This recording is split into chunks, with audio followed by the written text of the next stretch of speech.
My name is Representative Ephraim Elliott, and you've just been placed on alert.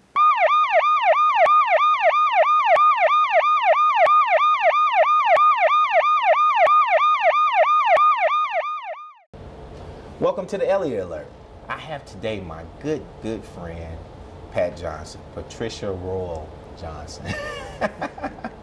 She's our county clerk, a wonderful person. Pat, good morning, and how are you? I'm well, Representative Elliott. How are you today? I'm doing well. Now, I want to ask, for all my viewers who don't know, who is Pat Johnson? Well, Pat Johnson is not just a county clerk. I'm a wife, I'm a mother, I'm a Christian woman, and I guess there's so much you could say about Pat Johnson, really, because I'm doing a lot of things. I work a lot in my church. I do some things in my neighborhood. I'm a neighborhood watch. I work with the Democratic women. I also work with the Salvation Army Auxiliary women.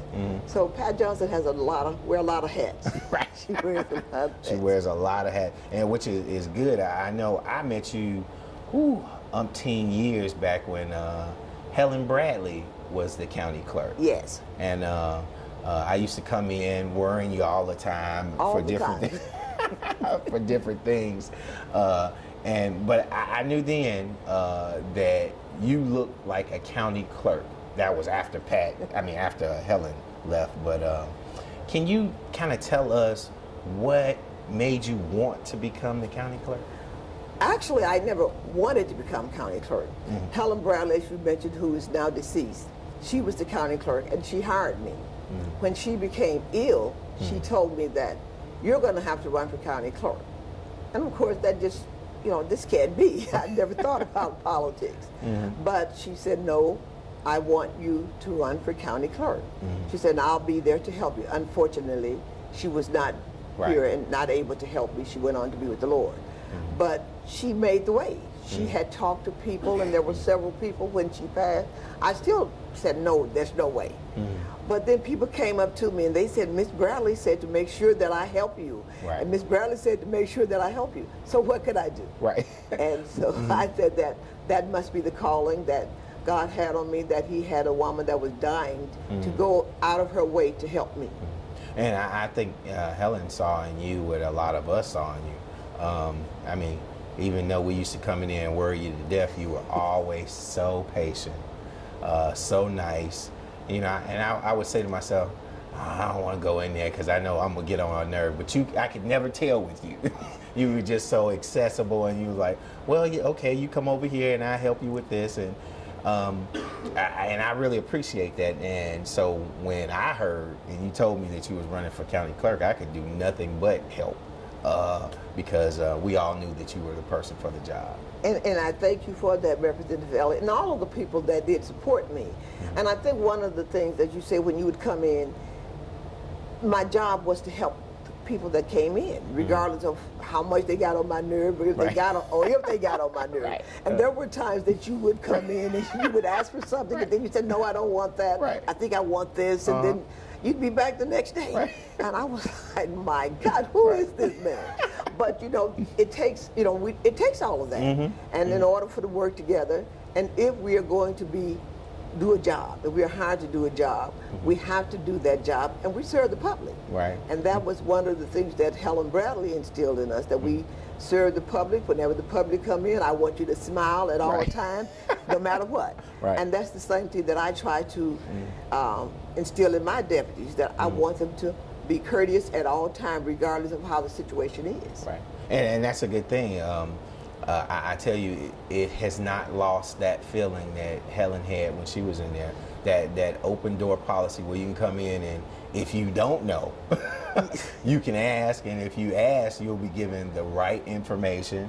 And if you don't have the information now, you'll get the information. So I just want to let you know we appreciate that a lot. And we also want to know, you mentioned several other things that you actually do off in the community. I want to know, is that who Pat Johnson is? Is she such a community person, Democratic woman, neighbor to neighbor, all these different things that I've seen you at and participating in as well as the Black firefighters, Brave. Association. I saw you out there when it was real hot, and you know I was out there as well. But it was hot, and you were out there just passing out notebooks and stuff like that. So is that who Pat Johnson is? That's who Pat Johnson is. That's who Pat Johnson was even before she became county clerk, even before she ran for county clerk. I have always tried to work in the community, and most of my work has always been in the church. Serving God is one of my top priorities. Okay. Now, what church do you go to? I'm a member of the St. Peter's Rock Missionary Baptist Church. Okay. Darren Edgerson is my pastor. Okay. All right. Well, good deal. Good deal. Now, you were saying? And so, when you're, people, there's such a need, and most people say, well, youth are my passion. Seniors are my passion.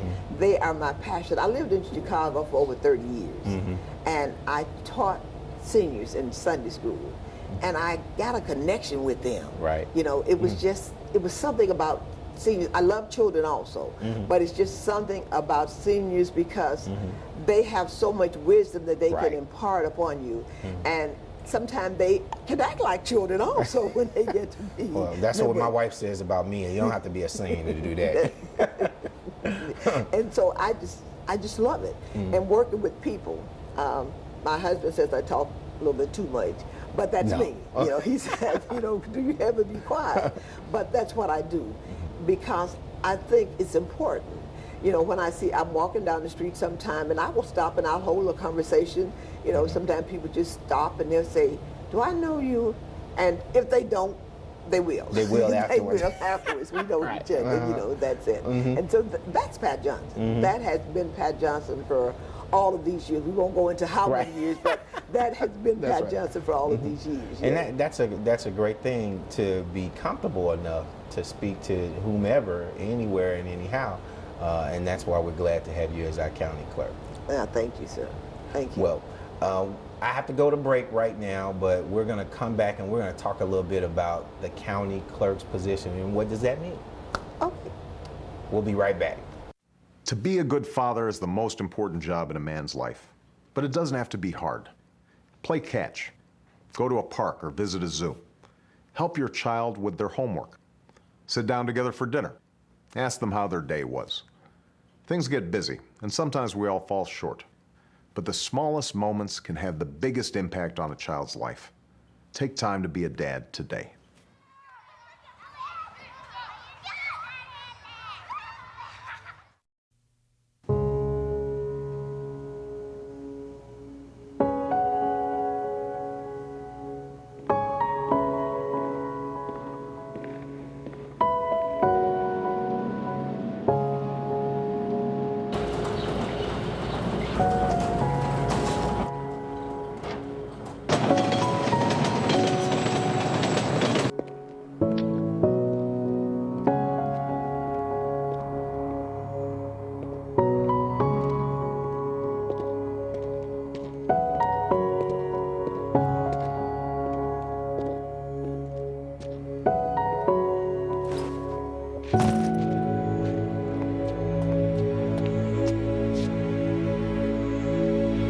Welcome home, man.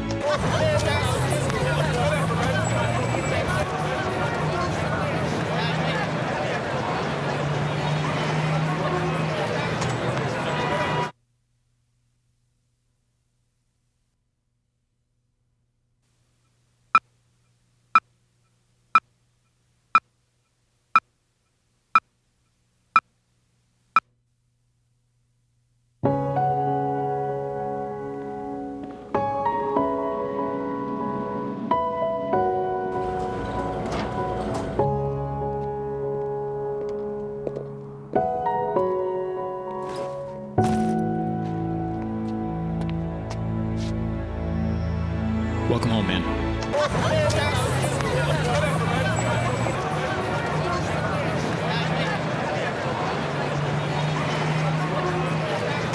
Welcome back to the Elliott Alert. I have my dear friend Patricia Rural Johnson, who's our county clerk.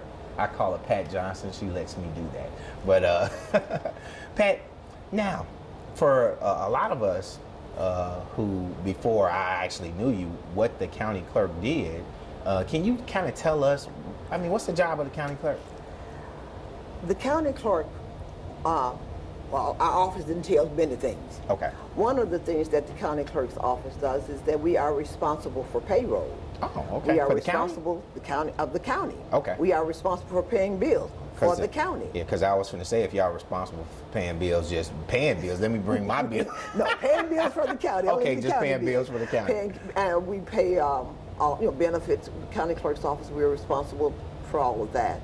Another thing that the county clerk's office is responsible for, we sell marriage license. Oh, and okay. It's amazing that I've been doing some neighborhood watch meetings. And it's amazing that they're so fascinated about the marriage license. Right. Because people didn't realize, most of them say, how much are they? And I'm like, $60. And they're like, $60? Well, I remember when, they remember when they were $2, maybe $20, but not $60. And some of the requirements, and I made mention to them that if your license are not back within 60 days, we turn it over to the prosecuting attorney's office, and you'll be fined $100.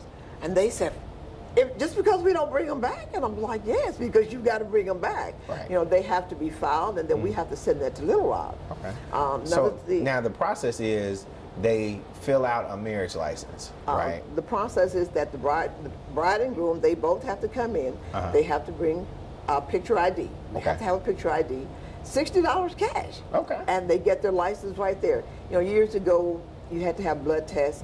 That's no longer. Years ago, you had to have a waiting period. Unless it's an underage marriage, you could get married right then. Now, let me ask you this. If I have $60 and I just grab some young lady off the street and say, look, I want to get married, and we walk up there, I can get a marriage license? If you all have the proper ID and $60, we're not going to question you. I don't think my wife would like that. We're not going to question you. Okay. All right. And then we do probates and wills. All that is done in the county clerk's office. Right. We have what we call a small estate. Now, a small estate is when a person has been deceased. They have to be deceased for 45 days. Okay. And the estate has to be $100,000 or less. Oh, okay. That way you can come in, you close it the same date. And normally that's when you are trying to maybe get some money out of a bank account, you're trying to get an insurance policy. Once it reaches over $100,000, then you have to do an actual probate. You need an attorney for that. Now, do you need a will for this? No, you don't need a will. Okay, you don't need a will. You can just do this probate, because I'm not really familiar with. Can you explain what a probate is? A probate is actually what it is. It could tell us a lot when we do probate. Usually they have an attorney. Like I said, someone is deceased, and they get an attorney because of a lot of different assets. Okay. And so the attorney comes in and he found it. You can do it yourself, but most people, we tell people all the time, we're not attorneys. Right. So we cannot and we do not give out legal advice. We're asked, but we always tell you need an attorney for that. Now, probate also consists of adoptions. We do adoptions. Okay. We do probate cases for adoptions. Adoption files are sealed. Now, do you need a lawyer for the adoption, or can you just walk up to and pay $60 and get a kid? No. To probate a will, it's $165. Okay. And that's what the attorney pays, unless you're doing it yourself. Guardianships, we do mental, we do alcohol, and all those have to be done. All those have to come through the county clerk's office. Okay. If there's a person that's has a mental condition or whatever, they want to have them committed, whatever, it's still through probate. Their families can go to an attorney, whatever, and have them probated. All adoption records are sealed. Okay. Once they're in, they're sealed. Even if you're the one that will actually do the adoption, if you want to go back in that record, you have to have a court order to go back into that record. It is sealed. Another thing that we do in the county clerk's office, we do passports. Passports? Passports. Okay. Passports are getting more and more expensive right here, but we do passports. Most time they go to the post office and they come back and they say, they're not there, Right. And we're always available. We do passports. We issue liquor license for the county. Okay. That's another one of our jobs. Liquor license. Now, you're going to have to explain that to my viewers, because does that mean I can pay $100 and something and go get a liquor license? First, you have to have, you go to the state and see, first you have to have that state license. When you bring in the state license, then we'll give you the county license. If you don't have that, You can't get it. Right. So you can't. It's So not you just can't walk in and say I have a liquor license. That's right. No, there's some criteria that you have to also follow when you're doing that. We record ministers' credentials. Oh, okay. We do that. So ministers have to have credentials? Well, they don't have to, but if they want to perform marriages, they need a booking page. Okay. And so they need to bring that in when they are ordained. They bring that in when they get their license. They bring it in, and we record it, give them a booking page. Because when you marry someone, you have to have a booking page. The marriage license has that on there for a book and a page, so that when you need a copy of your marriage license on down through the years, we'll know what book and what page to get. Okay. Now, our justices of the peace, our JPs as some call them, justices of the peace, they can also perform marriages. Now, do they have to have a booking page as well? No, they don't have to have a booking page. Okay. No. So now you're actually telling me we can go and whatever minister that we have or whatever, you can go check their credentials at the county clerk's office. If they're filed at the county clerk's office, Okay. yes. If they're not, then they're not legitimate? No, that does not mean they're not legitimate. Right. They could have been ordained in another state. In another state, okay. But here in Jefferson County, we record them. Okay. Also, if you're going to open a small business and you need an assumed name, we issue assumed name certificates. And the reason for that is that if you're trying to open an account and you have a name, if you want to name something the ELLIOTT account. Okay. Well, I mean, you know, you don't want anybody else to use that. You want this to be F from Elliott. That's right. And you don't want anybody else to use that name. Then you will come in and you will file for an assumed name. So therefore, that's your, no one else can use that. No one else can use that one. So that's what the assumed name is for. You are most definitely educating me, and I tell you what, we're going to have to go to break, but when we come back, I have a little bit, some more questions to ask you about this fascinating job as county clerk. We'll be right back in a second.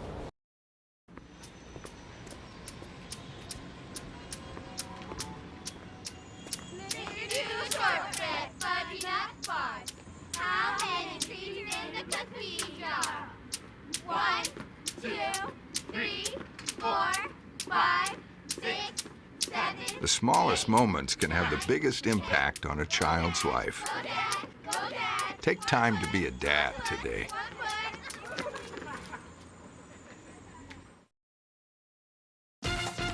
Welcome to the Maya and Miguel Challenge. Meet Maya in the game. Oh, hi, I'm Maya. Maya and her friends want you to get up and play, because it's always more fun to be active. Let's get started. Just go to letsmove.gov and look for Maya and Miguel. You'll find tons of fun activities that'll help keep you healthy and active. Whether you play sports, run, dance, or jump in place, just get up and play at least an hour a day. Take the Maya and Miguel Challenge today at letsmove.gov. Welcome back to the Elliott Alert.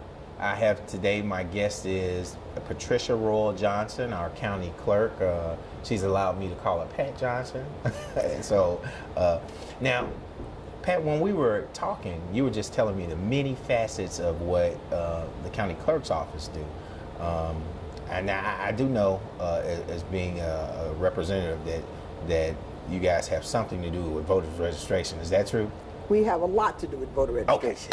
Okay, all right. I guess voter registration is probably more or less what we're known for, voter registration. Of course, the marriage license. Right. But one of the things about voter registration, and because we do have a big election that's coming up next year, voter registration is going to be pretty busy. Wow. Okay. What election do we have coming up? Well, we have the special election, tax election, that will be up on November 8th. That's coming up. Right. When we have special elections, usually early voting is only a week. But next year, as you know, we have our primary, we have our general election. Right. And so it's real busy. Right. The voter registration, it's really busy because people are trying to get people to make sure that they're registered, and they're doing voter registration drives all over. So they keep the voter registration section really busy. Now, when you say voters registration, can you explain that? I mean, how old do you have to be a registered voter? I mean, if you're a registered voter, what time frames can you vote in, or if you can vote, or if I'm not a registered voter, can I register now, but I won't be able to vote in November's election? How does that work? If you are not registered now, you will not be able to vote in the November election, November 8th election. That's the this reason, year. That's this year. The reason being, you have to be registered 30 days before the election. Okay. And so because of today's date, we know Right. that the 30 days when the election is November 8th, we know that the 30 days have passed. But to become a registered voter, as long as you will be 18 before the specific election. Okay. You know, like if it's the election that's coming up in November or whatever election it is, as long as you will be 18 by that election date, you can register to vote. All we need when you come in to register, we do need, again, we require picture ID when you come in, and you fill out that form. You cannot be a convicted felon. Okay. But one of the things that a lot of people don't know is that if you have at one time been a convicted felon, once you have completed your probation, your parole, you have paid all your fines, and you can get a release from your parole officer or, you know, probation officer, Right. you can then register to vote. So that means if somebody has, let's say they've served some time in Department of Correction and they've been out several years, 3-4 years, they paid all their fines, Yes. they haven't gotten into any more trouble, they can actually go down to the county clerk's office and register to vote? They can actually go come register to vote. Now, one of the things that you need to know is that if you've been incarcerated at some time or another, or just been on parole. Probation rather, you need to bring us something. Okay. Because when we put your name in that system, it's going to pop up that you're a convicted felon. Okay. So but if you bring us that form showing us that, you know, I was a convicted felon, but I have served my time, I have paid all of my fines, and my parole or my probation is now over, then you are allowed to register to vote. Wow, that's very educational. Yes, and most people don't know that. Right. Well, I tell you what, now, I'm glad you said that, but let's talk about some other things that people may not know. In reference to a college student, let's say if I'm from Chicago and I come down here and the presidential election is coming on. Now, do I vote back in my hometown, or can I vote down here? Or, I mean, how does that work? You can register to vote here. What will happen if you're a college student and if you want to register here in Jefferson County, you can register. And then when you give us your previous address in Chicago, what we do is that we will send them a letter showing them that you are now registered here in Jefferson County. Okay. And then you can vote. Some of them choose to just vote absentee. Okay. And then once you go back to your hometown or wherever, you know, you're going to go once you finish college, you register to vote there, then they will contact us and, you know, we will cancel your voter registration here. Okay. So if a person is like a freshman, sophomore, junior, whatever, here, they could still, since they're going to spend the majority of their time down here, they can register to vote here in Arkansas, here in Pine Bluff, Jefferson County. And then once they graduate or they leave and go home, they can switch their voter's registration to wherever they're staying now. Yes. Oh, okay. Yes. Well, Yes. I didn't know that. Yes. But that's very informal. And one of the things, because right now we are having quite a few voter registration drives. We've got in, you know, we're getting them in now by the stack, and we know that's because we have the presidential election coming up. And usually when that's going on, you know, everybody they're out there trying to scramble to get people to register, and that's understandable. But the people are not filling out the forms the proper way. So then a lot of times when they come to vote and they'll say, well, I registered. But if we don't have the proper information, we can't register. And a lot of times they'll send us something and the address is, if the address is off anyway, our system won't take it. Okay. And so we have to try and contact you to try to get in touch. Sometimes they choose not to put their phone number, and you don't have to put your phone number on there, even though there is a spot for that. And we would prefer if you would put it just in case there is a problem. We try and send it back to you. Sometimes they send us a card, they don't sign it. Oh, okay. We have to have a signature. Okay. There has to be a signature on file when you register to vote. Now, those people who actually filled out something and assuming that they are registered voters, how do they check to see if they are or they're not?